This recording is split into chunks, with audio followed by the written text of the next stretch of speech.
à tous et bienvenue à bord du vol 1505 à destination de la meilleure soirée de votre vie.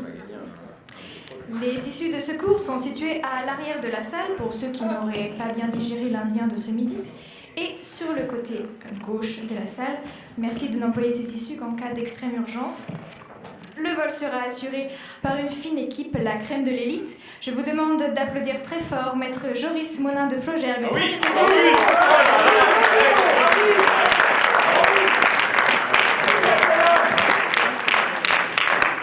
Maître Nima Aeri.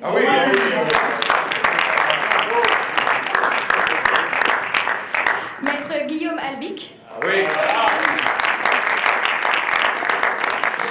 Et enfin, Maître Adrien Sorrentino. Oh là là! Le justicier de la soirée est parmi nous, 4e secrétaire de la conférence Berry en 2010. Il assurera la contre-critique ce soir. Merci d'applaudir Thomas Heinz.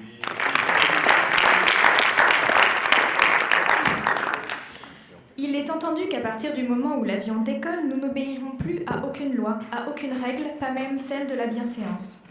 Rien de ce qui sera dit ce soir n'est sincère. Il y a un pilote dans l'avion et ce soir, notre invité d'honneur, c'est Stéphane de Freitas. Je vous demande un tonnerre d'applaudissements.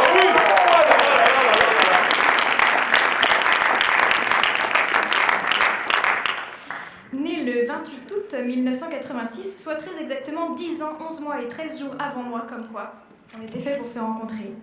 Très tôt, Stéphane a compris que la solidarité serait sa freitasse de thé. À 4 ans, il rédigeait déjà le code civil du partage de goûter dans la cour de récré, un texte précurseur en faveur des laissés pour compte de la maternelle. C'est âgé de 8 ans qu'il fonde le premier syndicat étudiant en école primaire, officiellement pour renouer le dialogue avec les enseignants et officieusement pour créer un trafic clandestin de copies des bons élèves. Armé de ces belles convictions que la crise d'adolescence et un passage par la filière sport-études n'ont pas relégué au fond du placard, il intègre l'Institut de droit des affaires Panthéon-Assas. Mais cela ne lui suffit pas. Il sent que son âme est emprisonnée, elle ne parvient plus à s'exprimer. Stéphane se sent l'esprit pionnier, alors Stéphane rentre à l'ESSEC.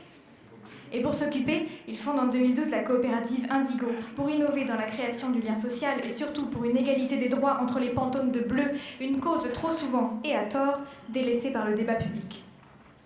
Il fonde Eloquentia, qui chaque année sélectionne 28 étudiants pour suivre une formation à la prise de parole. L'association fait des petits, Eloquentia Saint-Denis, Eloquentia Nanterre, Eloquentia Marseille, bientôt Eloquentia New York, et pourquoi pas Eloquentia sur Mars. Ira Stéphane de Freitas. Il réalise le documentaire si connu À voix haute en 2017, publie le livre Porter sa voix, s'affirmer par la parole. Et là, c'est la folie. Il devient la rockstar de l'éloquence. Les fans de Stéphane se l'arrachent. Partout dans la rue, on parle de lui. Les filles sont nues. Elles lui arrachent sa vertu. Elles l'admirent. Elles le tuent. Alors Stéphane se cache. Il peint en secret dans son atelier d'artiste. Il s'adonne au street art pour dénoncer les travers des sociétés pyramidales. Il réalise un clip aux côtés de Mathieu Chédid, Nekfeu, Ibrahim Malouf. C'est le tremplin vers une carrière de grand Manitou de la musique. Un pied à Las Vegas, un autre en Seine-Saint-Denis, une main sur l'industrie musicale de Freitas Fréty. Il a trouvé une mine d'or. Les contrats affluent, mais il reverse toujours les profits à ses causes chéries. Le droit à la parole des belugas bleus de Patagonie, ou encore le fonds de soutien aux sourds-muets qui veulent quand même avoir leur mot à dire. Il lance en 2019 l'application Indigo, sur laquelle des citoyens du monde entier peuvent échanger des services et se payer en monnaie virtuelle, le Digo. Le Digo is the new Bitcoin, il fallait y penser, et Stéphane l'a fait.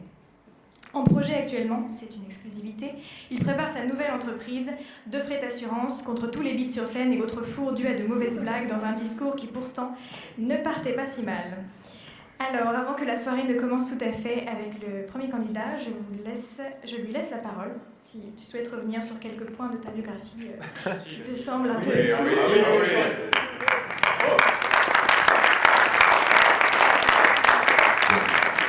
Je tiens à te remercier pour ta description parce qu'en fait, des filles qui s'arrachent, qui me courent derrière, c'est jamais réellement arrivé. Mais en tout cas, merci de la description.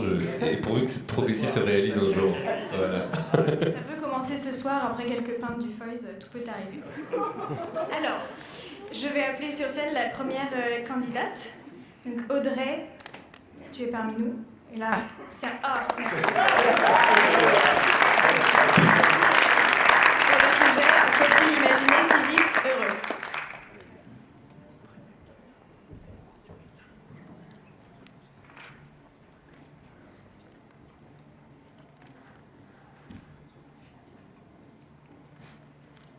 Bonsoir à tous.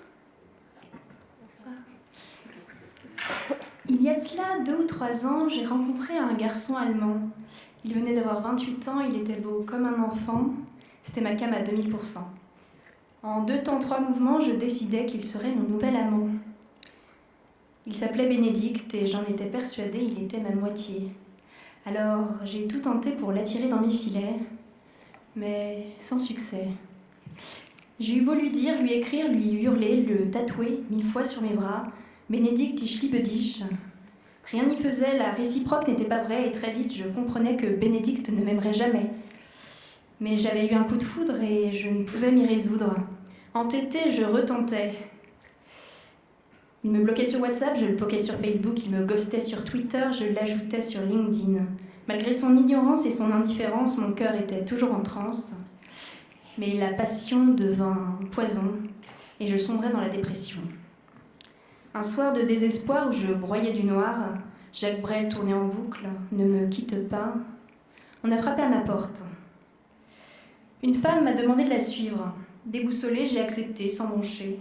J'ai grimpé dans son cabriolet. Elle a roulé une éternité, puis elle s'est arrêtée, au pied d'une vallée.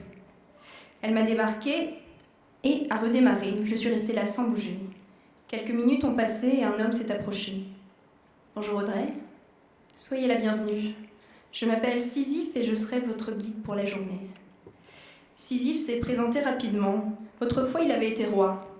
Il était d'une grande intelligence, d'une grande fourberie aussi.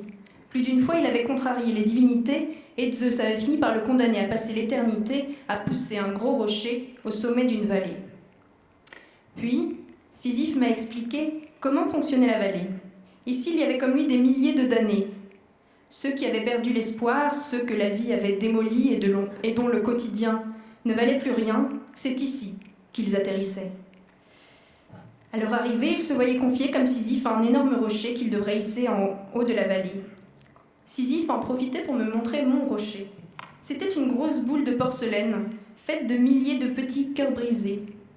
Constatant mon air affligé, Sisyphe a enchaîné en me désignant mes 2 voisins de palier de la vallée. « Rassure-toi, tu seras très bien entouré. » Et en effet, à ma gauche, il y avait Jérôme. Sisyphe m'expliquait que Jérôme avait un jour été ministre du budget, mais qu'il avait fait une terrible erreur qu'il regrettait. Un jour, dans la panique, il avait parlé trop vite.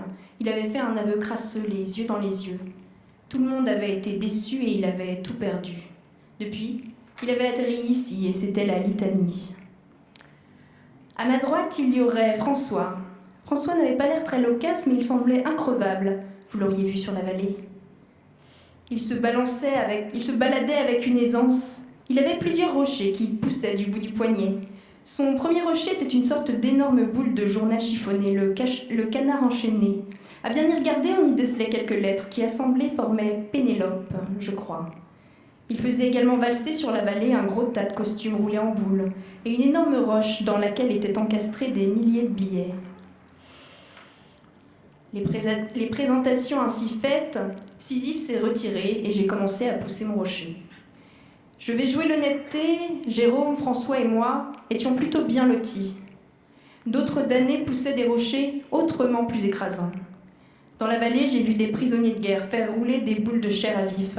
J'ai vu des condamnés à perpétuité écrasés sous des tonnes d'acier. J'ai vu des mères faire rouler les petits os brisés de leurs enfants décédés. Ainsi entouré dans la vallée, je peux en témoigner, dans notre potence, il n'y avait que souffrance. Ici, le bonheur n'avait pas sa place. Nous avions tous été mis face à nos angoisses, à nos pertes, à nos désillusions. Tous embourbés dans nos pensées, nous étions flagellés par la réalité. Ainsi, imaginer Sisyphe heureux, c'est faire preuve d'une absence totale d'expérience et de connaissance de l'existence. Imaginer Sisyphe heureux, quand on est affaissé dans un canapé délicatement matelassé, si vous me permettez, c'est un peu fort de café. Dans la vallée, les douleurs traversées n'étaient tout simplement pas compatibles avec le bonheur. Alors, qui de vous osera venir dire à Jérôme et à tous les damnés de la vallée que le bonheur n'est question que de volonté ? Qui de vous viendra leur conseiller de télécharger l'application de méditation Petit Bambou, de faire chaque matin les salutations au soleil, parce que finalement le bonheur, c'est simple comme bonjour ? Qui aura cette audace crasse ? Le 23 avril 2017, mon compagnon de vallée, François, nous a annoncé qu'il partait. Sa potence arrivait à échéance. J'ai pris François une dernière fois dans mes bras, et avec d'autres damnés de la vallée, nous nous sommes rassemblés pour boire le verre de l'amitié. L'un des invités, un peu renfrogné, m'a rembarré. Il ne voulait pas participer. Il a hurlé un « casse-toi, pauvre con » et s'est éloigné. Ah là là, Nicolas, l'enfer rend parfois amer. Nous avons fait comme si de rien n'était, et la voix chargée d'émotion, nous avons entamé cette célèbre chanson « Ce n'est qu'un au revoir, mon frère ». François est parti vers d'autres cieux, plus heureux. Le lendemain, un nouveau damné avait déjà remplacé François dans la vallée. C'était un jeune garçon, travailleur du Bangladesh. Son rocher, c'était un conglomérat de poussière, de vieilles toiles puant le produit chimique et toxique. Les miséreux, laborieux, ils étaient très nombreux dans la vallée. Et à les avoir sous les yeux, je peux vous dire qu'ils n'étaient pas heureux. Évidemment qu'ils ne l'étaient pas. Affirmer qu'ils sont heureux, c'est adopter la politique de l'autruche. C'est tout accepter, tout tolérer, ne plus jamais se révolter. Imaginer ces Sisyphes heureux, c'est l'accoutumance au pire, l'insensibilité poussée à son extrémité. C'est ne pas assumer ses responsabilités vis-à-vis de l'humanité. Au contraire, il faut être conscient de tous les Sisyphes et faire savoir qu'ils ne sont pas heureux, que le monde tel qu'il va ne leur permet pas de l'être. Plutôt que d'imaginer Sisyphe heureux pour se sentir le cœur léger et profiter sans culpabiliser, rendons-nous à cette évidence que Sisyphe est malheureux et qu'il a toutes les raisons de l'être. Un jour que je poussais ma pierre, je croisais sur la vallée un autre damné, Emmanuel. Le rocher d'Emmanuel était éblouissant, brillant de mille feux. C'était une grosse boule de gilet jaune fluorescent. Toute la semaine, à bout de ses tout petits bras, Emmanuel la poussait et tous les samedis, elle retombait en bas de la vallée. Mais aujourd'hui, il était guilleret et fredonnait un air que je connaissais. Je tendais l'oreille. Si on t'organise une vie bien dirigée, où tu t'oublieras vite, si on te fait danser sur une musique sans âme, comme un amour qu'on quitte, si tu réalises que la vie n'est pas là, que le matin tu te lèves sans savoir où tu vas, résiste, prouve que tu existes. Ça a été un déclic. Je me suis dit que la mascarade avait assez duré.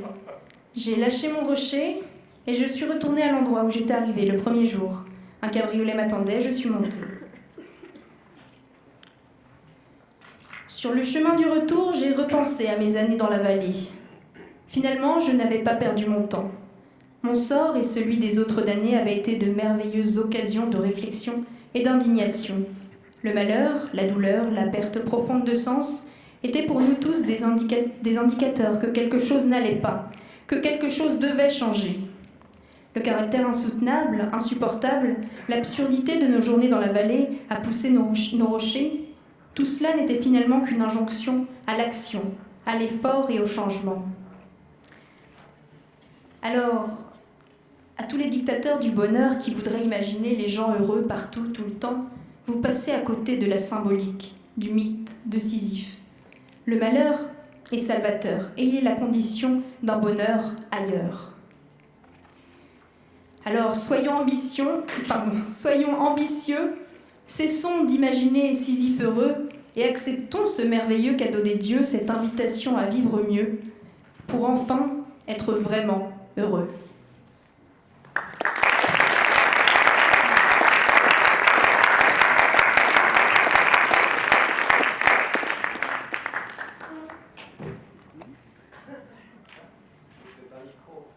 Non, ça va aller? Je n'entends pas.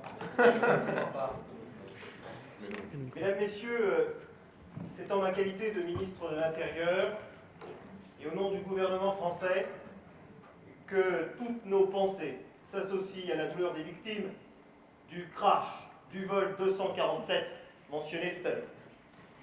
On nous avait pourtant prévenus, on nous avait pourtant tout dit, et nous sommes malgré tout venus. Je veux rendre un hommage, mesdames, messieurs, à deux personnes qui finalement ont tout compris avant même d'être venus, en les personnes et en nom de Étienne de Castelbajac et Marc Bailly, seuls absents parmi les invités qui avaient été convoqués et qui avaient bien compris avant de venir que tout ceci allait finir en désastre. Alors, nous avons reçu un mail de Madame Margot Bordas, pour ne pas la citer, il y a maintenant plusieurs semaines. celle-ci nous invitant à participer donc à une Berrier. Et alors, comme nous sommes des anciens secrétaires, et qu'évidemment, on s'ennuie un peu depuis que maintenant nous sommes endeuillés de notre propre mort, nous nous sommes dit, mais quelle joie de faire cette Berrier et se retrouver à 4 autour de cette table, et peut-être à 6 si Étienne et Marc ne nous avaient pas trahis, effectivement, à la dernière seconde. Alors, Berrier, ça sonne bien et ça nous donne envie de venir. Et puis, quelques semaines plus tard, Margot nous envoie un second mail, après que nous ayons évidemment confirmé notre présence, et nous dit « L'invité sera M. Freitas ». Nous avons échangé quelques messages entre nous, car nous ne connaissions pas ce monsieur, et nous nous sommes dit « Allez, c'est pas grave, il y a de la bière Cronenbourg, on y va quand même ». Et puis finalement, quelques semaines encore plus tard, Margot nous dit « Non mais, bon, en fait c'est une Berrier, mais en même temps c'est la finale de Plaid et Sec ». Oh là là, on s'est dit, ça commence à sentir un peu l'urine cette affaire. Alors du coup, il y a Étienne de Castelbajac, évidemment, qui annonce par mail qu'il sera absent. Impossible pour lui de venir. Et puis Margot sollicite toujours bec et ongle la présentation de ce monsieur Freitas. Et nous lui informons qu'à part le nom et le prénom de ce monsieur, nous ne savons pas grand-chose de sa vie. Alors Plaid et Sec publie une petite vidéo sur son site ou sur Facebook. Une petite vidéo avec des gros moyens. Ou filmer tout ça avec une caméra iPhone, n'est-ce pas? Plaid et Sec essaye d'expliquer le principe d'une Berrier. Alors normalement, Margot, dans une Berrier, il y a du monde, d'accord? La salle est pleine, voilà. Et on crie le nom. Là, c'est mort, les gars, c'est mort. Alors, donc on commence à sentir vraiment l'urine bien à fond, tu vois, quand on voit la vidéo. Et là, Marc Bailly nous informe qu'effectivement, il aura lui aussi un empêchement ce soir et ne pourra pas venir. Mais c'est pas grave, on continue quand même. On continue quand même parce qu'on y croit. Et comme moi, je suis un mec sympa, en tant que ma qualité d'ancien 12e secrétaire, qu'est-ce que je fais? Je verse 2000 € sur chaque compte bancaire de chaque invité pour garantir leur présence. Je me ruine pour que les types viennent enfin critiquer ce qu'on a entendu là. Bon. Hier soir, 22h30, Margot Bordas tente par SMS un tout sensuel. Elle me demande si effectivement je pourrais présenter M. Freitas. Je passe les détails du message, peut-être un peu coquin. La photo, il fallait peut-être pas. Et là, je lui fais comprendre que c'est plus cher, que ça va être difficile pour moi, et je demande à Margot de... Je lui fais comprendre qu'effectivement je couvre une salle gastro et que me rendre complice de cette mascarade très peu pour moi. Finalement, ce crash, il a eu lieu, nous avons entendu Audrey. Ich bin Benedikt, Audrey. Ich bin Benedikt und ich liebe dich. Ehrlich. Oh meine Liebe. Du musst wissen, ich habe nicht verstanden. Je n'ai rien vidé ce que tu as dit. Je n'ai rien compris au discours. Je ne sais pas les gars si c'est la bière ou pas, mais j'ai rien compris. J'ai reconnu France Gall. Et ça c'était bien, et je vous demande d'applaudir pour France Gall.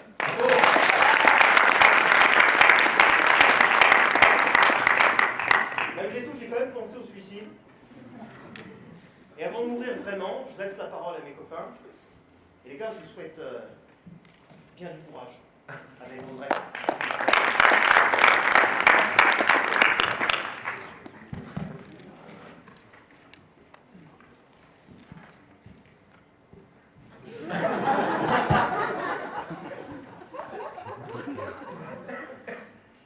Bonsoir.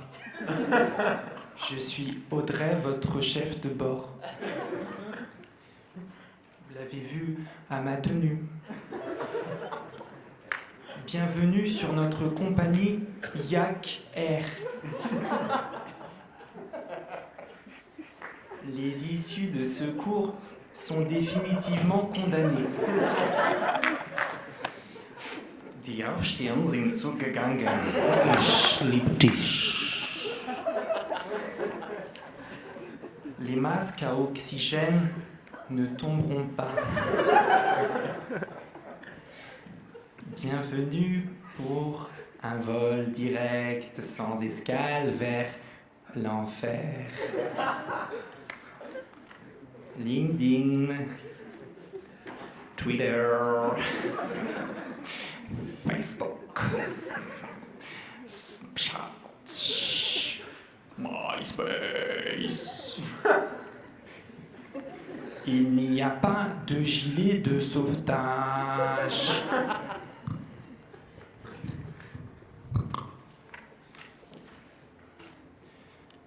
Résiste, prouve que tu existes, cherche le bonheur partout.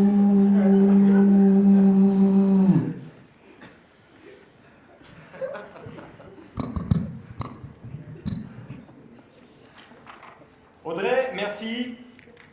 Pour la première fois, j'aurais aimé être un 11 septembre.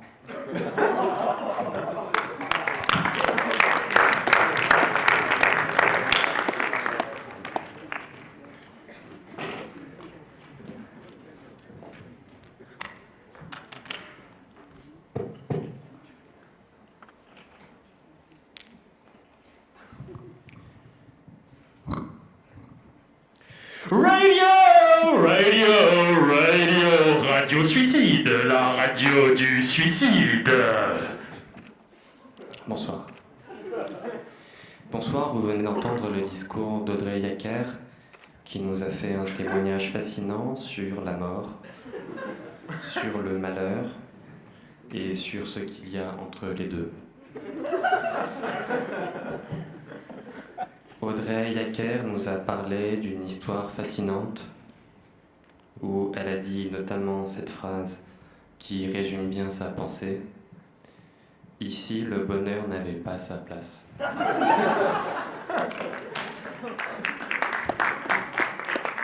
Elle a ensuite intelligemment cité les applications les plus funky du panorama téléphonique. Petit bambou. Pendant ce temps, Stéphane de Freitas a passé l'intégralité du discours à bouffer ses madeleines. Il n'y en a plus. Pourrait-on avoir des madeleines pour Stéphane de Freitas? Audrey Yacker a également parlé de ses amours impossibles avec François, Jérôme, Emmanuel et Nicolas. Une vie riche en désillusions, une vie riche en tristesse. Elle a fait un jeu de mots assez fascinant. Entêté, je m'entêtais.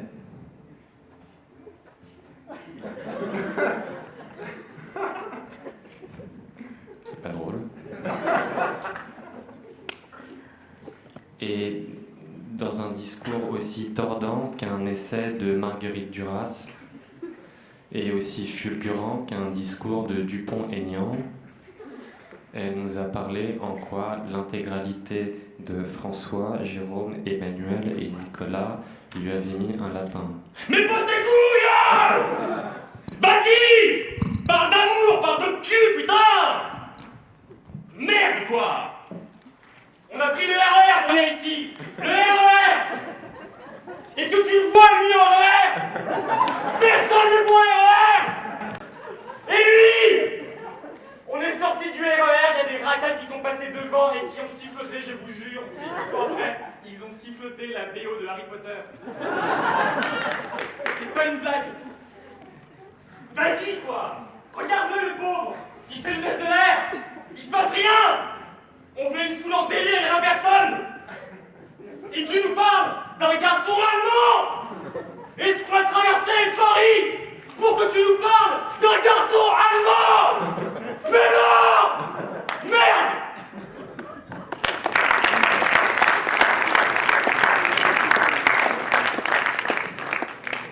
Oui, c'est à moi. Alors Audrey, alors que tu entamais ton discours, Audrey, parce qu'on entend les échos vagues, mais pourtant bien présents du bar qui s'appelle la Fistouille, ou je sais pas comment, d'à côté, et on entendait cette musique récurrente qui s'appelle Should I Stay or Should I Go? C'est vrai qu'en t'entendant, Audrey, je me suis posé la question, j'ai eu une forme de compassion pour Stéphane de Freitas, qui lui est habitué aux amphithéâtres pleins et vibrants, suants de la Seine-Saint-Denis, de ces jeunes qui essaient de s'émanciper par la parole. Et finalement, je vois au peu de présence ce soir toute la condescendance des riches qui ont un avenir assuré et qui en réalité ne se préoccupent pas d'apprendre à parler, puisque de toute façon, ils iront dans les meilleures banques d'affaires. Alors, Audrey Yaquer, toi qui étais perdu au fil de ton discours dans les méandres de rimes imparfaites, de vers de trop, de chagrins amoureux lancinants, de fausses notes et de voix de crécelle, de France qui a la gale, et surtout, Audrey, surtout de partouzes fiscales géantes, où j'imaginais Jérôme Cahuzac en train de titiller frénétiquement les tétons de François Fillon. Oui, dissimule-moi ton compte bancaire, vas-y. Oh, emploie-moi fictivement, vas-y. Me déclare pas à la haute autorité pour la transparence. Oh, c'est bon, Audrey, c'est bon. Alors, Audrey, tu as dit, je reviens un peu sur l'un des propos de mes camarades, tu as dit le malheur est salvateur parce qu'il y a un bonheur ailleurs. Sous-texte, suicidez-vous. Écoute Audrey, je ne sais pas si toi et moi on va s'exiler fiscalement ou tout simplement se suicider, mais dans tous les cas ce sera un véritable bonheur.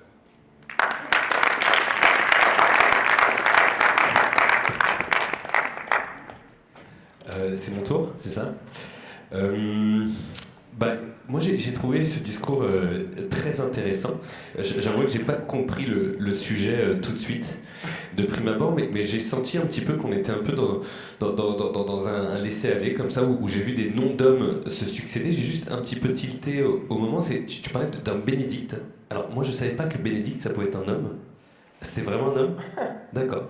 Ok, d'accord. Et à partir de là, j'avoue que j'ai accroché sur ça, et puis j'ai vu des noms d'hommes se succéder. Et je me suis dit un petit peu, on était peut-être dans une confession, enfin, tu faisais comme ça une confession, une thérapie de groupe, puis tu as commencé à nous parler d'un Jérôme, exalté, exaltant, puis on enchaîné sur un François. C'est vrai que j'ai un peu décroché, j'ai suivi un petit peu cette expérience, comme si tu nous parlais de rencontres successives. J'ai noté que François, lui, avait un super coup de poignet pour rouler sa pierre, que Jérôme, François et vous passiez finalement un très bon moment, que le rocher d'Emmanuel était une grosse boule qu'il roulait très habilement. Et j'essayais de comprendre si tu nous faisais passer un petit message. Ce soir, le jury de Plaid et Sec est composé vive la parité que de beaux hommes, Adrien exclu évidemment. Mais je me suis dit, voilà, peut-être que ce soir tu te libérais, tu lâchais un petit peu des nœuds enfouis. Quand tu as parlé de l'application, alors moi c'est vrai que ce soir j'ai accepté uniquement d'être là parce que en fait je suis en pleine promo. Je viens de lancer une application qui s'appelle Indigo, et là je me suis dit, oh putain, elle a gagné ce soir. C'est-à-dire que si là c'est toi qui parles d'Indigo, au moment où je t'ai vu parler de l'application, je me suis dit, oh putain, elle va faire le job à ma place. Parce que Indigo, cette application révolutionnaire qui permet de connecter les gens qui ont besoin d'un objet ou d'un service entre eux, c'est très simple, dès qu'il y a besoin d'un objet ou d'un service autour de toi, on te connecte à la personne prête à le donner gratuitement. Tu aurais pu en parler, et non, tu as parlé de petits bambous, et là je dois dire que tu as d'ores et déjà perdu. Voilà, en tout cas tu n'auras pas mon vote. Voilà. Je sais pas comment tu t'appelles le suivant, mais t'as gagné, Alexander. Enfin, aussi, si tu parles d'Indigo, évidemment. Non, blague à part, c'était un très beau sujet. Moi, j'ai trouvé que tu l'avais traité de manière très intéressante. Tu as dit que la vie était une épreuve qu'il fallait surmonter pour être heureux. Et moi, ce soir, je sais à quel point c'est compliqué de prendre la parole. Pour la petite anecdote, la première fois que j'ai pris la parole en public, c'était sur scène, ici. Là, on te chamaille et tout le monde fait l'épître. Mais de réussir à venir de ce côté, d'affronter le regard, de faire en fait un discours construit comme ça, puis de libérer cette énergie en sachant que t'as des connards, hein, on peut dire, qui derrière vont se moquer de toi. Il faut de la force, il faut du courage. Ce soir, t'as très bien roulé ta pierre. Et j'espère que tu continueras à gravir les échelons toujours plus haut. Voilà, bravo à toi Audrey.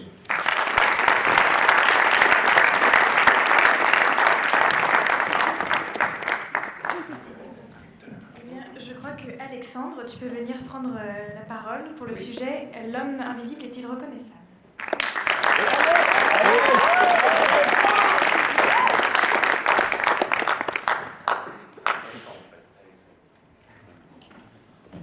Parle d'Indigo, mec.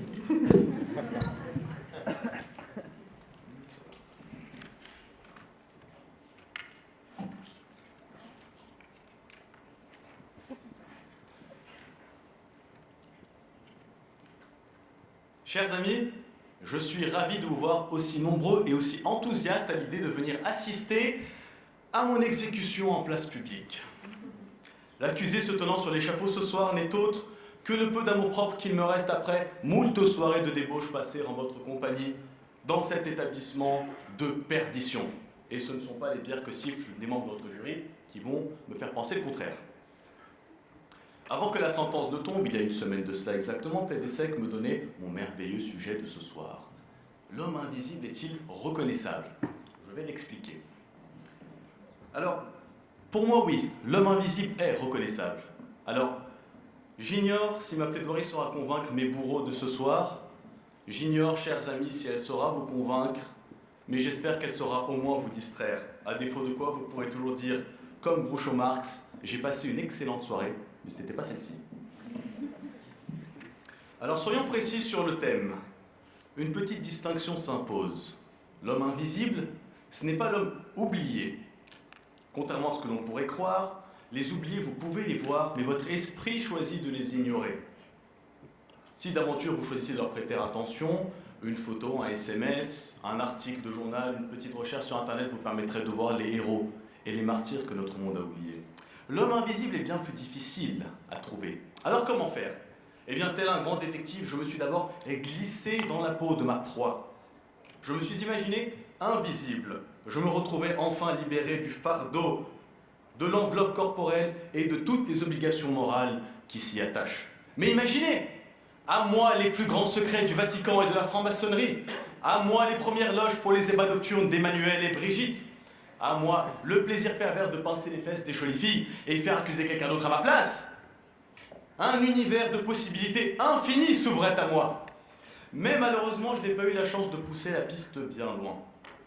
En effet, je venais tout juste d'être privé du regard des autres que je sentais déjà grandir un vide en moi.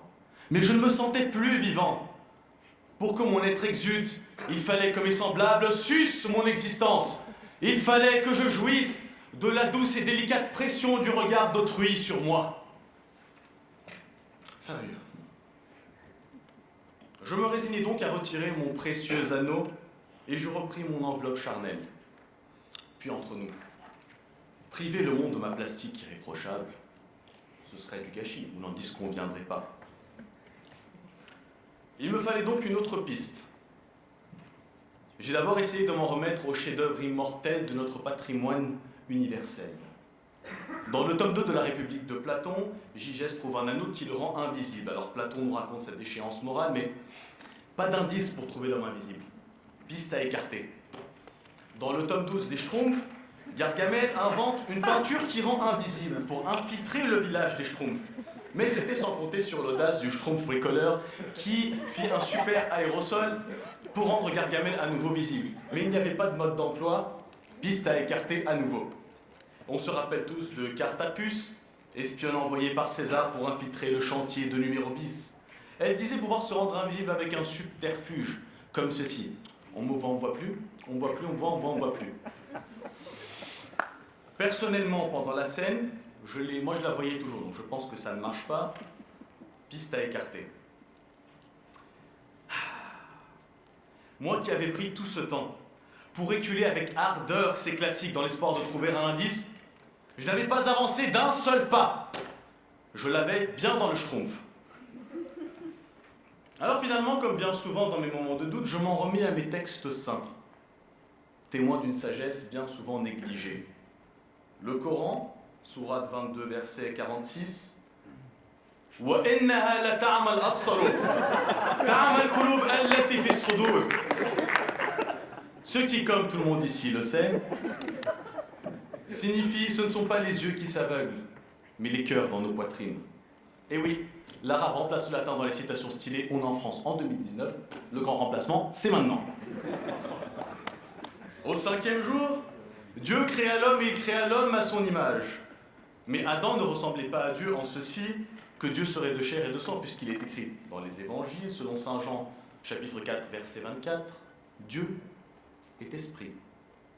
L'image de Dieu fait référence à l'aspect immatériel de l'homme, son intelligence et sa conscience qui le séparent du monde animal. L'essence de l'homme tient donc de l'immatériel. L'homme invisible n'est pas invisible à l'œil, il est invisible à l'esprit. Et bien à partir de là, il est donc aisé de le reconnaître. L'homme invisible ne pense pas, donc il est. Il ne doute pas, il sait. Pour lui, la complexité du monde n'est qu'un leurre.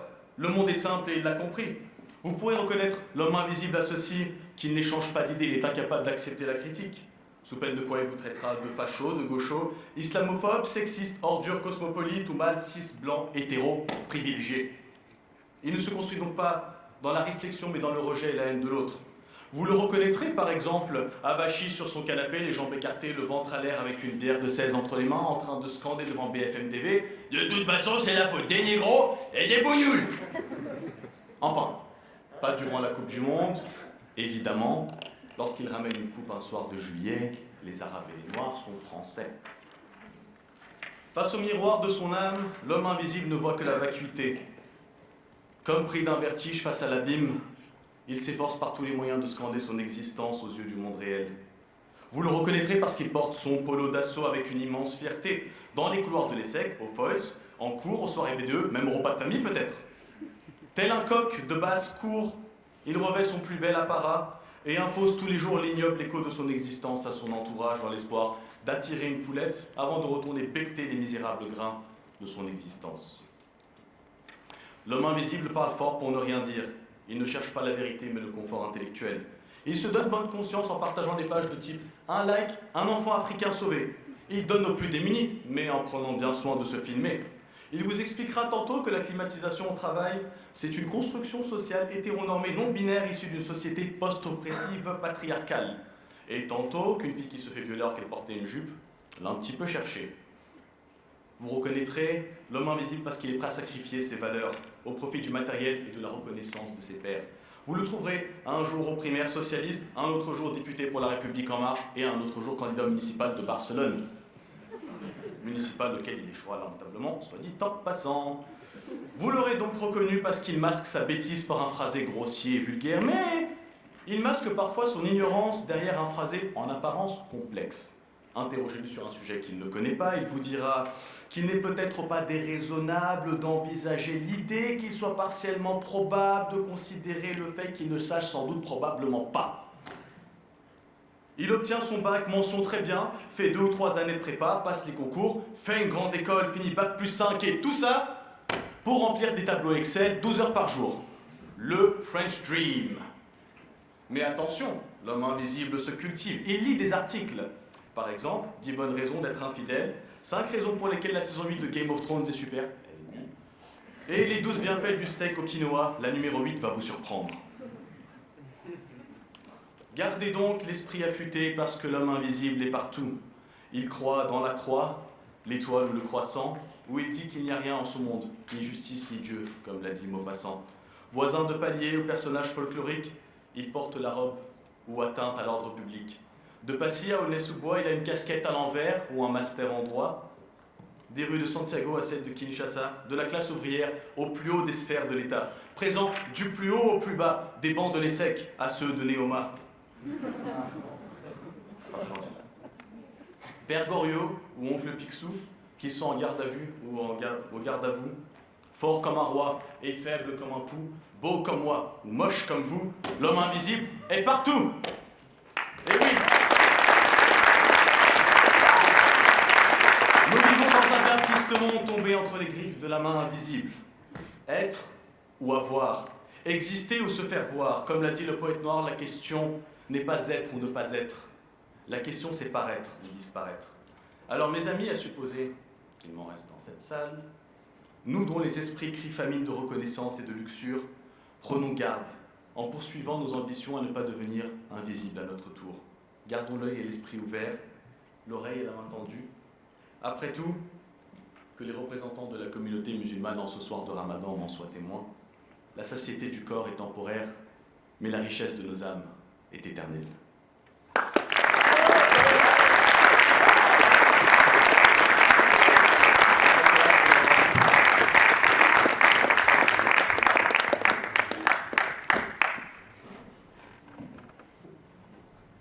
Mesdames, Messieurs, parmi les éléments qui nous sont donnés ce soir, nous avons la chance d'avoir les CV de chacun des candidats.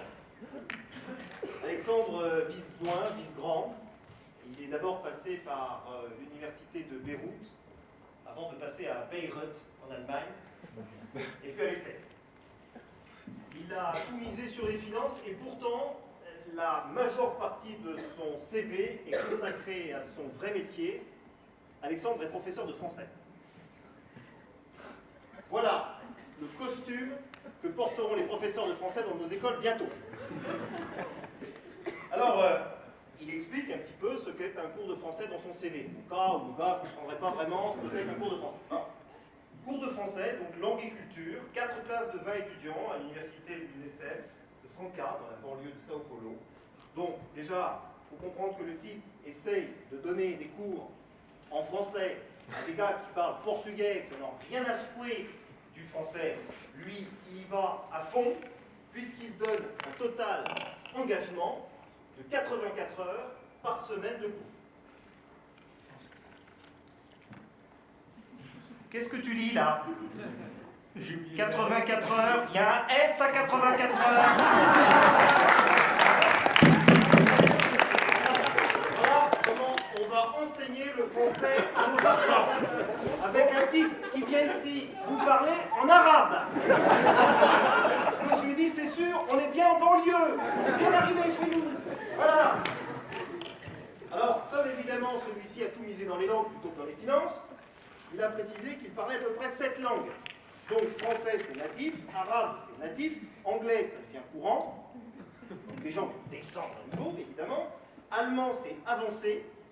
Qu'est-ce que ça peut bien vouloir dire entre courant et avancé? C'est courant, je parle, avancé. Et ensuite on descend d'un niveau, on arrive sur l'espagnol et le portugais, là il est intermédiaire. Intermédiaire. Donc, comme chiche, comme chache. Là, au football, c'est tout. Alors, Alexandre, tu nous avais déjà greffé tes cheveux sous le menton, tu n'étais pas obligé de mettre le costume qui ressemble à la moquette de l'avion que conduit Volkswagen tout à l'heure. Ce que je sais, c'est que pour le peu d'amour propre qu'il te reste, tu as quand même voulu nous faire un discours dans plusieurs langues ici devant nous. Et alors, ce qui est exceptionnel chez Alexandre, c'est qu'il vous explique ce qu'il ferait s'il était invisible. Donc nous, on a tous des trucs dans la tête, quoi. On se dit invisible, putain, je vais dans des trucs, dans des sous-sols dégueulasses à Paris, tous les types violent des vieilles, j'en sais rien. Lui, non. Lui, ce qu'il veut, c'est aller espionner les loges de la franc-maçonnerie. Voilà. Le type dans un délire. Oh! Si j'étais invisible, j'irais chez les Macron, ouais.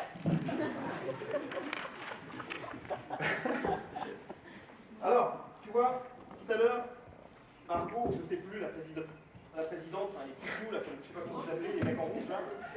Bref, les pompiers des secs là. Donc, il est bien venu nous expliquer que de toute façon, rien de ce qui serait dit ce soir n'était sincère. Alors, Alexandre, le problème, c'est que toi, tu as dit, le problème, ce n'est pas vraiment qu'on te voit ou qu'on ne te voit pas. Je suis d'accord avec toi, le problème, c'est qu'on doit encore t'entendre.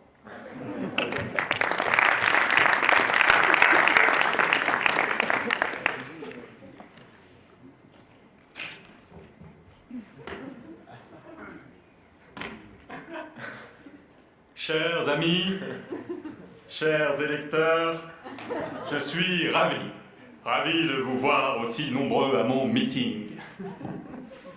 Après vous avoir servi habilement sur les cours de tennis, j'ai décidé de vous servir au quotidien. Votez pour moi, votez Agassi. J'ai tout appris. Tous les codes du mauvais discours politique. Je mets les mains haut sur le pupitre. Je regarde à 180 degrés. Quand bien même la salle...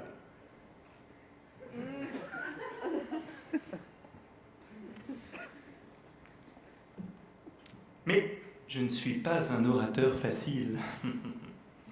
Non. Si on me chauffe, je sais coller. Oups. Je sais parler arabe, Inch'Allah. Mais surtout, j'ai l'arme imparable. Je sais montrer toutes les parties de mon corps. L'œil, l'esprit,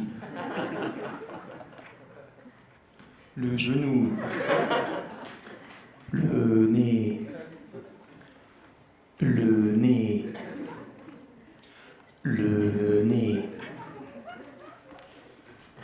Pour te paraphraser, Alexandre, cela dit en passant, j'aurais aimé reconnaître en toi l'homme invisible, mais surtout l'homme inaudible.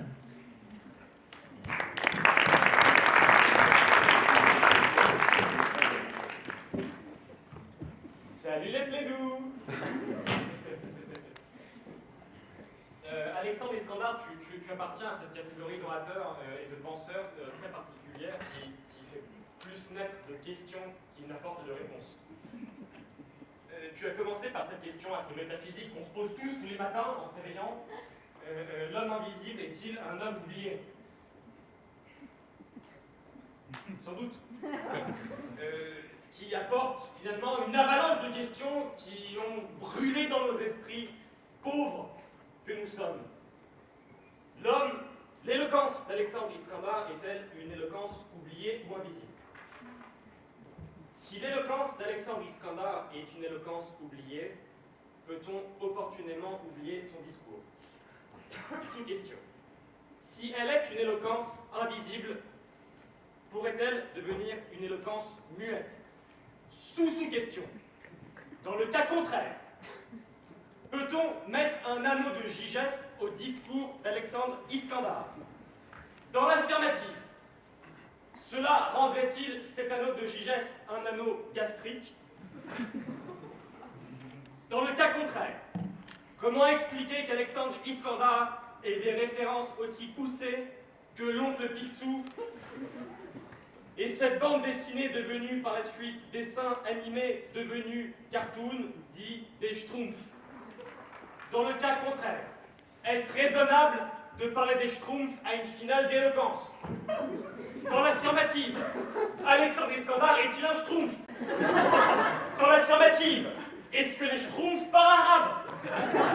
Dans l'affirmative, y a-t-il des djihadistes Schtroumpfs? Dans l'affirmative, y a-t-il des ayatollahs Schtroumpfs? Dans l'affirmative, qu'est-ce que prêche l'ayatollah Schtroumpf?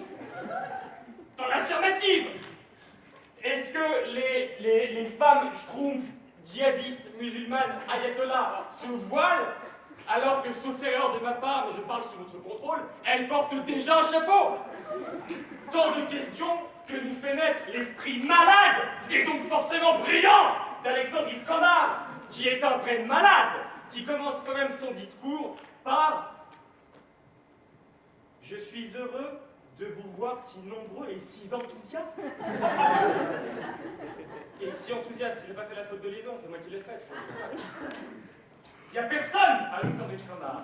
Donc on en déduit que Mehmet tombe, et on en déduit ensuite que Alexandre Iskandar a des visions. Et que finalement ce garçon, qui n'est vraiment pas bien, qui n'est finalement pas bien sous tout rapport, son fantasme absolu à Alexandre Iskandar, c'est de s'imaginer Brigitte Macron nue. Et là, il y a un vrai problème. Il a 10 minutes de discours. Il a 1 semaine pour le préparer, ce qui est énorme pour ce que tu nous as fait. Et le type, le summum de son éjaculation intellectuelle, c'est Brigitte Macron nue. Et son deuxième fantasme, c'est de pincer les fesses des filles. Alexandre Iskandar, tu es un vrai ayatollah, et on le comprend. À cela, les Schtroumpfs, c'était pas bien raisonnable. Mais finalement, comme l'a dit Adrien, c'est fondamental, parfois, dans notre vie à nous, d'aller dans des lieux où, quand on parle arabe, on se fait applaudir. Ce qui signifie bien que nous sommes en banlieue.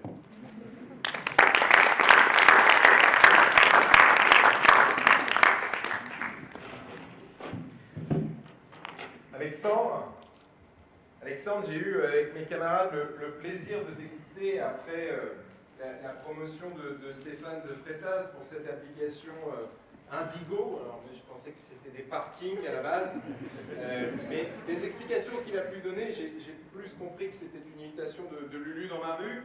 Et personne ne connaît la réponse. C'est pas grave. Tu sais, allez, t'as pas fait de market parce qu'ils font ça déjà. Alors, Alexandre Iskandar, tu sais, parmi les nombreuses missions qui sont confiées au secrétaire de la conférence, et notamment des missions de représentation, et j'ai eu le plaisir, l'honneur, le privilège, il y a quelques mois, 6 mois à peu près, de partir au Liban. J'ai rencontré d'ailleurs le président de la République du Liban, et il y avait à cette occasion... Vous pouvez vérifier sur Twitter, la photo. Et on y est allé principalement pour un concours d'éloquence qui s'appelle le prix de la Mare. Et en t'écoutant, je me suis rendu compte que depuis le prix de la Mare, je m'étais jamais autant fait chier. Alors, Alexandre, tu es véritablement inquiétant parce que tu as un sujet sur l'homme invisible et puis on comprend assez rapidement que le premier truc qui te vient à l'idée, c'est de te dire oh, les filles vont pas me voir, on va pouvoir aller enfin les toucher, leur pincer les fesses, et tu nous dis à un moment, je vais me glisser dans la peau de ma proie. C'est un viol, Alexandre. C'est manifestement un viol, alors tu as là 3 beaux et compétents avocats pénalistes, on pourra t'aider le cas échéant. Puis ensuite tu dérives et tu nous dis encore aurait-il fallu que mon auditoire le suce. Non, parce que, enfin, à l'imparfait du subjonctif, savoir, ça fait suce. Génial, Alexandre. Elle n'est pas du tout ni lourde, ni éculée comme vanne. Manifestement, on comprend que tu fais le ramadan à t'écouter. Alors, une forme de grandeur et de décadence dans ton discours, parce qu'on passe de l'anneau de Gigès, qui est une référence assez poussée, assez élevée, au Schtroumpf, au Père Goriot, à l'oncle Picsou. Alors, pour les Schtroumpfs, je comprends, hein, c'est vrai qu'on avait le Schtroumpf beau gosse qui était là, voilà, le Schtroumpf poilu de l'autre côté, on avait le Schtroumpf énervé, manifestement le Schtroumpf ultra beau gosse, de ce côté-là, le Schtroumpf inquiétant, et toi Alexandre, tu es le Schtroumpf connard. Le Schtroumpf connard qui nous a parlé du Coran. Alors tu n'es probablement pas sans savoir que nous, les secrétaires de la conférence, on intervient pour les permanences criminelles, et notamment on défend un sacré paquet de terroristes accusés d'association de malfaiteurs criminels. Et c'est vrai qu'il faut faire attention dans ton discours, Alexandre, parce que l'association de malfaiteurs, terroristes, criminels en droit pénal, si tu veux, nos interrogatoires sont assez techniques, hein, c'est-à-dire que le juge d'instruction demande à la personne de s'asseoir. Bonjour monsieur, je vais vous poser quelques questions pour voir un peu si... Hein, comment ça va, et il leur demande, alors monsieur, est-ce que vous êtes musulman? Oui. Bon, très bien. On va noter, on a des aveux circonstanciés hein, dans le dossier. Alors tu nous as parlé en arabe, moi aussi j'ai ce plaisir-là. Allah, Goni, ton discours, Alexandre. Allah, article de la mort. Subhanallah, l'acte de décès, de t'entendre, Alexandre, c'était une horreur. C'était une horreur, Alexandre. Écoute,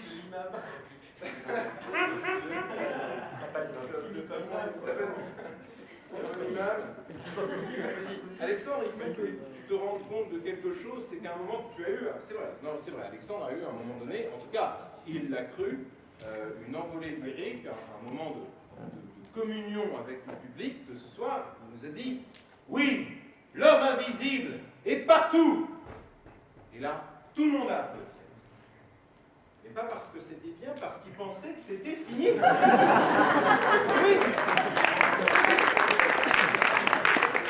Ils sont dit, putain, enfin, on a terminé avec ce candidat.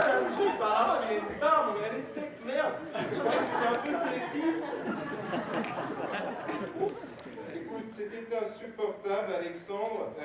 Moi, j'ai un physique qui ne passe pas inaperçu, ni mal à rappeler. Et à t'entendre, j'avais envie d'être invisible pour quitter cette salle.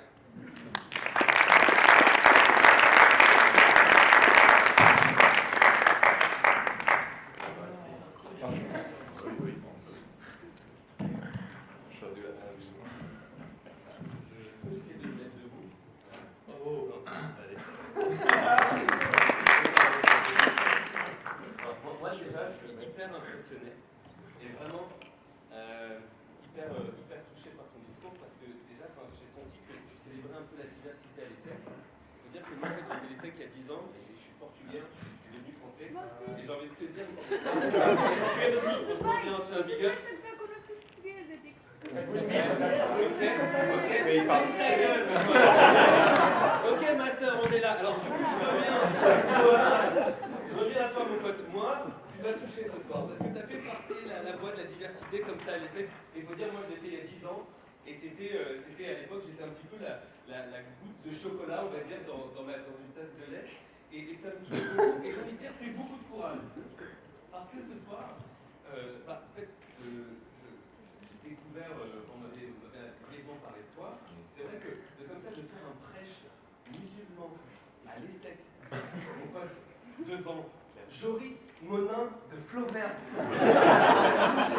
Attends, je t'explique. Lui, c'est un héritier de Louis XVI, mon pote. Sa famille, il vote à droite. C'est le Dupont-Aignan de la Berrier, le gars. Et le gars, il arrive comme ça. T'as bien senti dans son discours qu'il t'a pas loupé. Hein, s'il avait envie de rendre invisible, c'était bien toi ce soir, mon pote. Donc franchement, bravo. Bravo, il fallait du courage pour ce soir, comme ça, te lever, porter ton discours. Et moi, j'étais franchement touché, t'as touché plus sérieusement différents registres.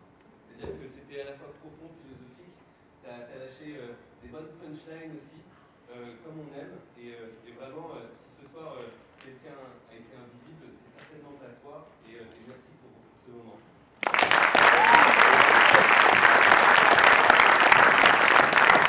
Accessoirement, je ne sais pas si je dois dire, malgré mon faciès et ma maîtrise de la langue arabe, je ne suis pas musulman. Pourquoi tu dis ça? Je sais, oui, ça va pénaliser. Mais... Il y a encore un maronite qui se sent pourchassé, c'est vraiment un désespoir au Liban.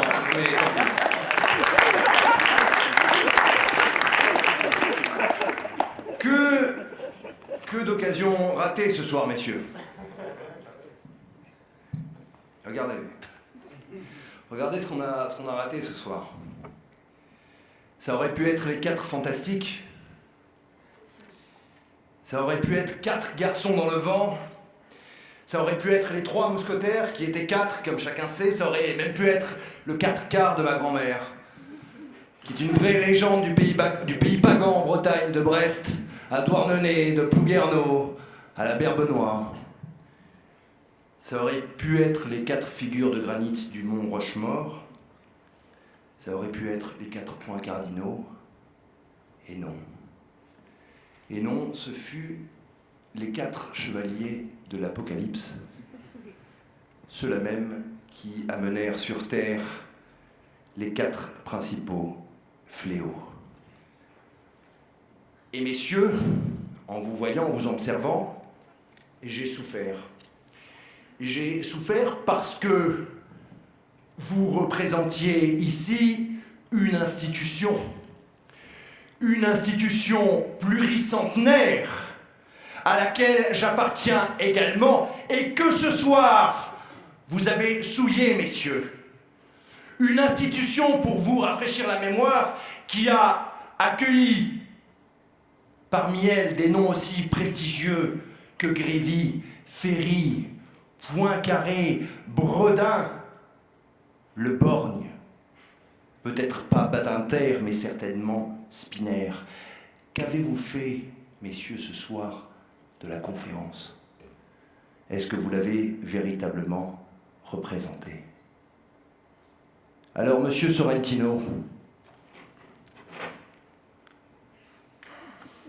un nom qui sonne comme une promesse de croisière vers Capri. Une présence qui résonne comme un P au milieu de l'opéra. La première intervention de Sorrentino restera la plus marquante. Cette jeune fille, qui avait certains mérites, certes discrets, est en train d'essayer de se sortir du discours dans lequel elle s'est engagée. Elle tente un bon mot sur lequel je ne reviendrai pas, et Sorrentino s'escrie comme dans une flatulence. « Ah ah, oui, ah, c'est fort de café, ça y est, elle m'arrive !» Et oui, ça nous est arrivé aussi, vos odeurs malfaisantes Monsieur le ministre de l'Intérieur, effectivement un véritable Christophe Castaner de l'éloquence, Sorrentino, ce soir. Quelle tristesse! Alors, peut-être qu'on essaye de jouer sur ce physique avantageux de Alain Fabien Delon, qui doit certainement faire des ravages le soir en boîte de nuit, mais tout de même, une éloquence discrète et un talent en pointillé, Sorrentino. Alors, on peut tout de même vous faire crédit de quelque chose, Sorrentino, c'est d'avoir dénoncé les conditions de cette soirée et de cette Berrier, telle qu'intitulée par la jeune Margot Bordas qui se trouve dans le public. Et là, vous aviez raison, on vous rejoint, Sorrentino, parce qu'il en va également de l'image de la conférence. On ne peut pas appeler ça une Berrier, Margot, c'est pas une Berrier là, c'est pas cette réunion Tupperware fort sympathique, il y a de la bière, c'est sympa, on sent qu'il y a de la bonne ambiance, mais assurément c'est pas ça, une Berrier, c'est beaucoup plus important, et ça aurait mérité cette importance-là, cet apparat, compte tenu de l'invité que nous avions ce soir, qui est quelqu'un d'exception, mais j'y reviendrai, cher Stéphane. Alors, que retiendra-t-on des interventions de Sorrentino? Cette histoire d'odeur d'urine, cette gastro, et une pensée suicidaire, celle que on a éprouvée à vous écouter. Une seconde intervention qui est plus étrange, le mélange de Christina Cordula, où on s'intéresse très longtemps à ce costume de professeur de français. On devrait déjà se satisfaire qu'un professeur puisse porter un costume en 2019. Et puis une sorte de maître Capello mixé à la Jean-Marie Le Pen, qui s'obsède d'une liaison ratée par un Libanais. Je sais pas, non, vraiment, franchement, le reste était assez correct. C'était véritablement injuste. Voilà, Sorrentino, pour vous. Monsieur Albic. Alors, Monsieur Albic, voilà, Monsieur Albic, c'est un style Albic. Il y a un style Albic, comme il y a voilà, un style de fromage. Alors, il y a les pâtes molles, les pâtes dures, mais il y a Albic aussi, voilà, c'est autre chose. Sur un plateau, vous pouvez choisir, il y a tout le monde, voilà, vous avez plutôt les odeurs dures. Et puis Albic, c'est autre chose, Albic, c'est pas... Je veux dire, vous avez Sorrentino, Aéry, on fera tout à l'heure le passage danse du ventre, les babouches, tout ça, on y viendra. Il adore ça en plus, vraiment, il aime ce passage-là, on va le faire. On va pas se priver. Maintenant que je suis là, je veux dire, je suis installé, on est parti, mais Albic, c'est autre chose. Ça n'est pas Flaugergue, évidemment. Flaugergue, attends, excusez-moi, on est propriétaire dans la famille. Donc. Mais Albic, non. Non, Albic, on n'est pas propriétaire. Donc chacun est vraiment, on ne sait que choisir. Et là, effectivement, voilà, c'est la tome de Savoie. Alors, la tome de Savoie, ça fait quoi? Ça file la métaphore aéroportuaire avec une vraie prédisposition pour les stewards sous opiacés. Effectivement, votre début sur le décollage de la 347, et vous l'avez assez bien refait, c'était assez réussi, mais on sent que vraiment il y a l'usage de substances. Et je viens vous l'expliquer, je connais Albic, et par ailleurs, malheureusement, je connais ces 4 freluqués qui se sont vraiment piqués de pouvoir traverser le périphérique, alors même que certains prétendent vouloir le supprimer. Là, vraiment, c'était la grande aventure. Alors, on a entendu, on est venu, ouais. Enfin, on reviendra dessus, Harry, tout à l'heure. Mais bref. On sent qu'il y a des substances, parce que Albic, il y a des substances, il y a des remontées d'acide. Albic n'est pas un avocat au départ. Albic est un artiste, ça se voit pas. Regardez, mais oui. Et c'est parce qu'il est dans cette catégorie, c'est comme dans les fromages, il y a plein de formes d'artistes, et il y a le rock. Et c'est ce genre de personnage qu'on trouve dans le monde du rock. Et c'est la vérité, ce type-là est bassiste, et batteur, pardon, au départ. Il est batteur. Et donc effectivement, l'usage de substances se sent ce soir, c'est-à-dire qu'il n'est pas seul dans sa tête. Il ne sait faire qu'une chose, Albic, c'est des personnages. Et c'est pas qu'il sait le faire, c'est juste qu'il y a une sorte de catalogue dans sa tête, il tourne des trucs comme dans un jukebox, et puis là, voilà, il y a le steward qui a vraiment pris des trucs, vraiment, je suis sous kétamine, alors je t'expliquerai que ça vient de... Et donc ça, c'est Albic. Et alors, évidemment... Ensuite, hop, ça tourne, hop, il a remis des pièces dans la machine, et c'est le Jacques Chirac. Le Jacques Chirac, alors le Jacques Chirac de la ressemblance ratée. Hein, c'est vraiment André Agassi. Alors, excusez-moi. Présente en bout de table Jude Law du pauvre. Le lobby boy du Grand Budapest Hotel. Et... je vous présente Arnaud Montebourg qui s'est acheté une barbe. Voilà, c'est ça, Albic, c'était très étrange. On passe quand même un beau moment, hein, je ne dis pas, voilà. Ensuite, nous avons, alors voilà, écoutez, j'avais prévu moi quelque chose de sympa pour lui faire plaisir parce qu'il aime ça, il y a ce côté-là chez lui, c'est une sensibilité qu'il a et je pense assurément qu'il faut la respecter. Il n'y aurait pas de raison, même si le temps nous est compté, que, je veux dire, voilà, on ne peut pas passer toute sa soirée à attendre que quelqu'un fasse quelque chose, quand bien même il aurait la parole, et serait derrière un micro. Tout ça ne peut pas durer éternellement. Je veux dire, il y a un moment où il faut qu'il se passe. On peut pas, vous comprenez? Assurément, voilà, ça n'est pas possible. Ça n'est pas possible. Marco, je vous le dis, à vous, et je vous le dis aussi, Nima. Mais c'est vrai que lui, il a cette passion. Il a cette passion-là. Et c'est ça qu'il aime. Il aime qu'on lui rappelle. Qu'on lui rappelle tout ça. On lui rappelle tout ce qu'il n'est pas, puisqu'il est d'origine perse et donc il n'a strictement rien à voir avec ce que je viens d'évoquer. Cela étant dit, Aéri, où vous étiez là, Aéri, dans mon truc là? Voilà, Aéri, oui. La méchanceté d'Aéri. La méchanceté de ce bonhomme, je le connais depuis qu'il a 5 ans, peut-être à peine plus. Vraiment, il était en couche-culotte la première fois que je l'ai vu. Ce type-là est un pervers narcissique. Vous avez vu comment il a fait? Comment il a martyrisé la pauvre Audrey? Elle est là, Audrey, regardez. Il a été abominable. Il a commencé... En plus, le mec n'a pas fait preuve d'un talent éblouissant. Il a commencé par singer ce qu'avait fait mieux que lui Albic avant, c'est-à-dire... espèce de mec de tension qui refait un peu ce qu'a fait Audrey dans un style très abouti. Audrey, je veux dire, cette espèce de mystère que vous avez développé était indiscutable. En termes d'éloquence, et j'en discutais d'ailleurs avec Sylvaine Messica tout à l'heure, et on pourra d'ailleurs sur la prise de parole peut-être faire une intervention, parce que effectivement on fait aussi ici preuve et œuvre, je dirais plus que preuve d'ailleurs, de pédagogie. Mais ce mystère est indiscutable. Cela étant dit, ils vous ont singé sur un mode de tension, ce qui était assez, voilà, c'était assez dur. Et puis, soudain, je vous perds tout le temps, Eric, vous êtes là. Et puis soudain, voilà, il fait l'imitation lénifiante. Et le mec se met à hurler comme les grands pervers narcissiques, comme les mecs qui sont vraiment des pourritures du quotidien, les mecs qui vous foutent la vie en l'air. Vous passez 4 ans avec Eric, c'est un enfer, vous en sortez lessivé du mec. Ma chérie, excuse-moi, je ne suis pas... Salope, je t'emmerde. Oh, qu'est-ce qui m'arrive? Je crois que j'ai des problèmes.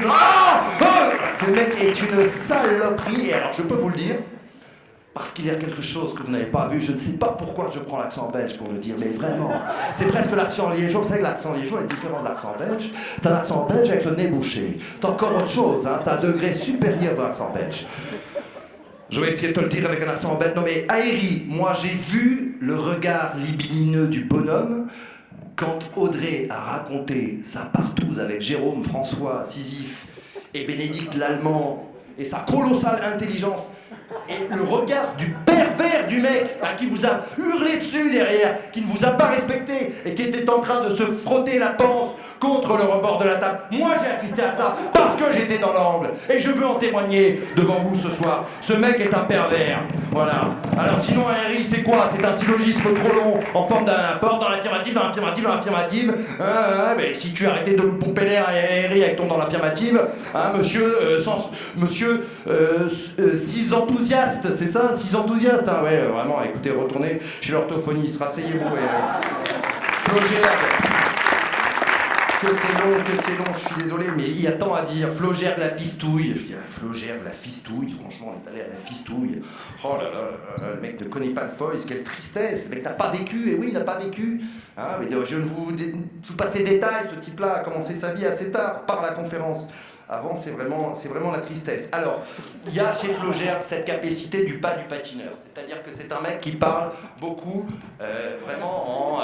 Il y a un côté entrechat, mais entrechat au niveau du sol. C'est-à-dire que l'entrechat, ça se lève un peu. Non, lui, c'est comme ça. Et alors, la vérité, mesdames, je sais que le type est fort bien mis. Vous avez vu sa cravate, c'est quand même d'une élégance incroyable. Ce type a les pieds plats.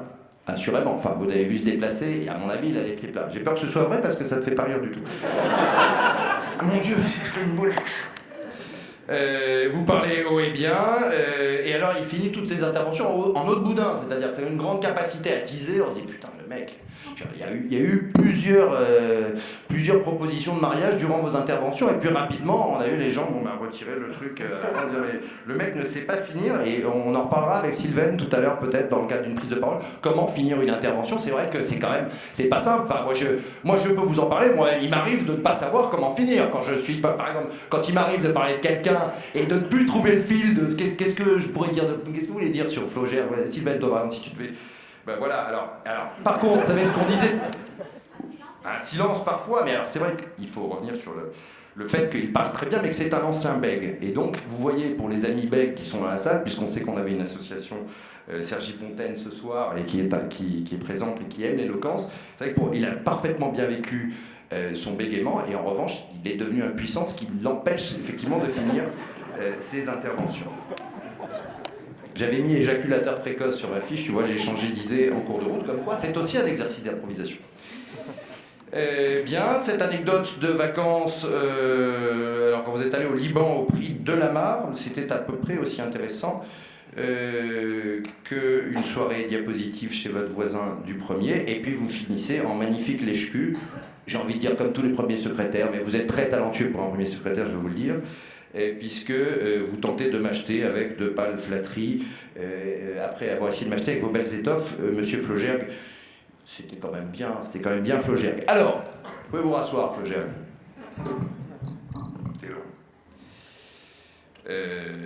Je veux quand même, parce que dans ces soirées-là, on rit beaucoup, voilà, c'est un prétexte, mais il faut aussi essayer d'apporter un peu de sens à tout ça. Et effectivement, on a été sur le ton de l'humour beaucoup, de la dérision, mais il y a peut-être des choses dont on n'a pas assez parlé. Alors, tu parleras d'Indigo tout à l'heure, mais moi je peux...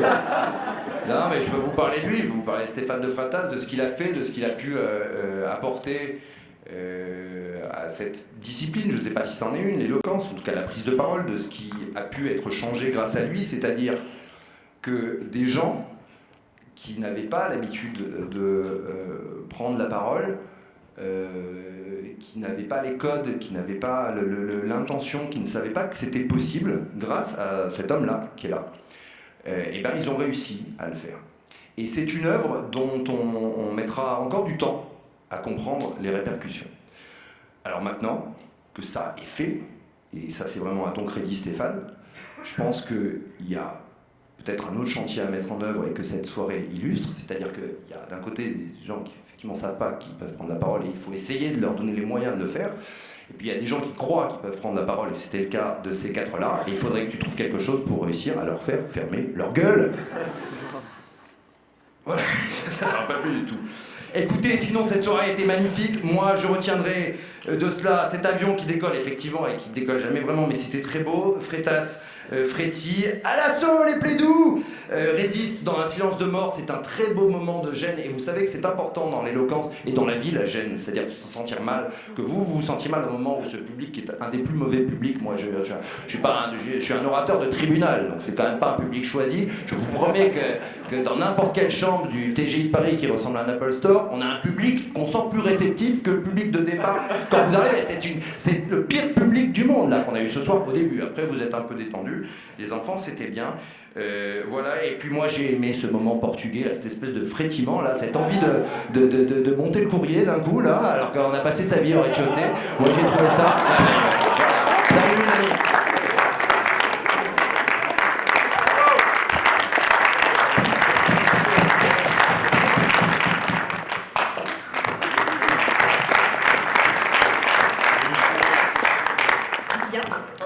Eh bien, je vais vous laisser délibérer quelques instants. Bah ouais, faut bien choisir. Il y en a deux, il en faut un seul, un non. Donc je vous laisse vous retirer, voilà, et revenir dans quelques instants. Vous faites ce que vous voulez, il n'y a pas de règle. Oui, on va délibérer ensemble. Ce qui est génial, c'est qu'il y a marqué délibération, annonce des résultats, bière. Voilà. Moi, je vais passer tout de suite à la bière, si c'est possible. On va délibérer. Allez, hop, c'est réglé.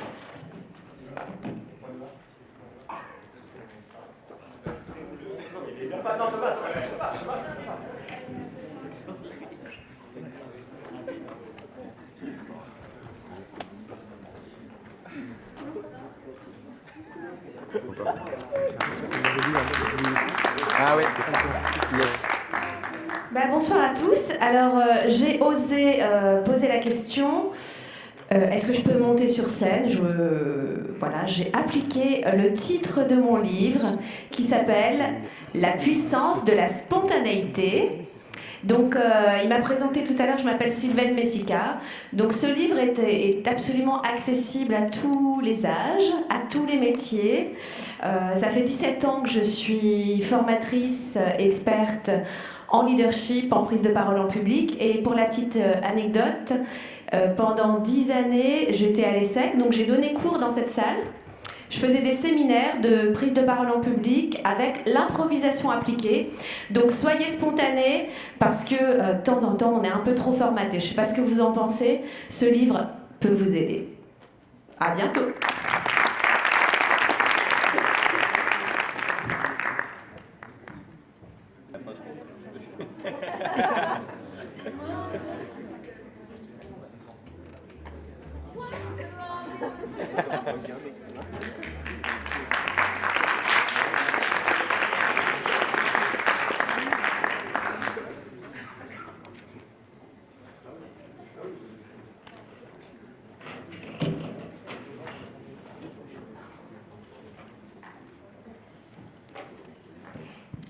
Une courte page de pub avant la mise des résultats. Je tenais à remercier nos partenaires, évidemment, donc PwC, sans qui cette soirée ne serait pas possible, comme toutes celles qu'on a organisées dans l'année.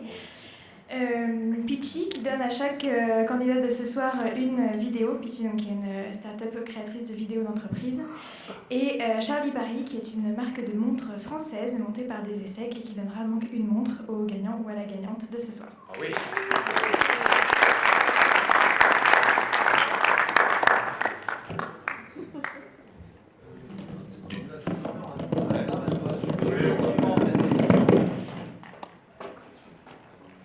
J'aimerais juste faire, avant d'annoncer, pour faire durer un peu le suspense, j'aimerais juste remercier l'association. On peut les applaudir parce qu'en fait, organisé. Bravo.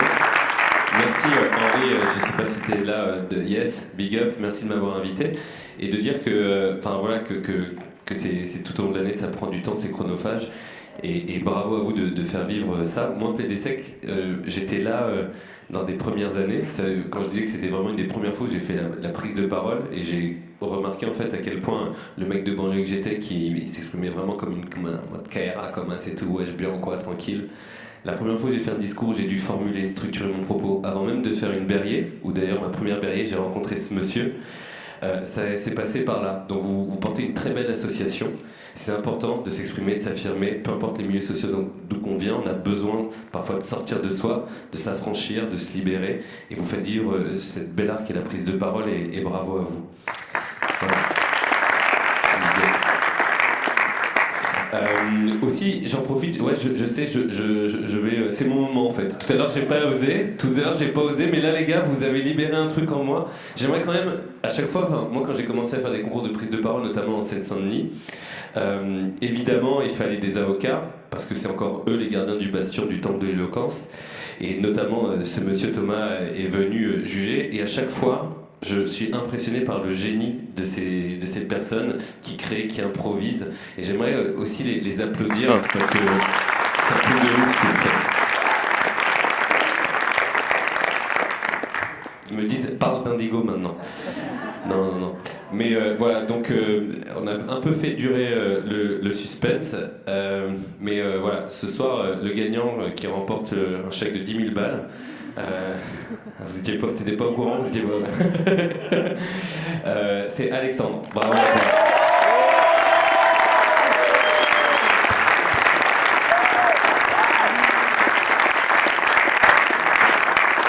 Alors, Audrey, évidemment, on a mis du temps à délibérer, mais on a juste bien recompté les billets qu'Alexandre nous avait donnés, et effectivement, il y avait un peu plus que ce que tu nous as filé. Donc voilà, non, mais bravo, c'était très compliqué, et bravo à toi, viens avec nous.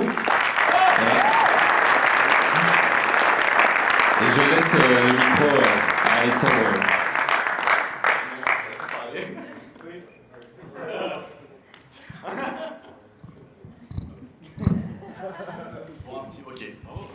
Merci à tous les extés qui sont venus me voir, tous mes copains qui sont venus de très loin, de banlieue. Ça me fait vraiment plaisir, les gars, parce que voir des friendly faces quand on a une foule en face de nous, vous n'êtes pas particulièrement antipathiques, les gars. Mais c'est quand même vachement flippant, donc ça fait beaucoup de bien de vous avoir, les gars. J'ai pris beaucoup de plaisir, j'espère que vous avez kiffé. et merci à nos jurys qui nous ont bien flingués, c'était quand même vachement marrant. Merci.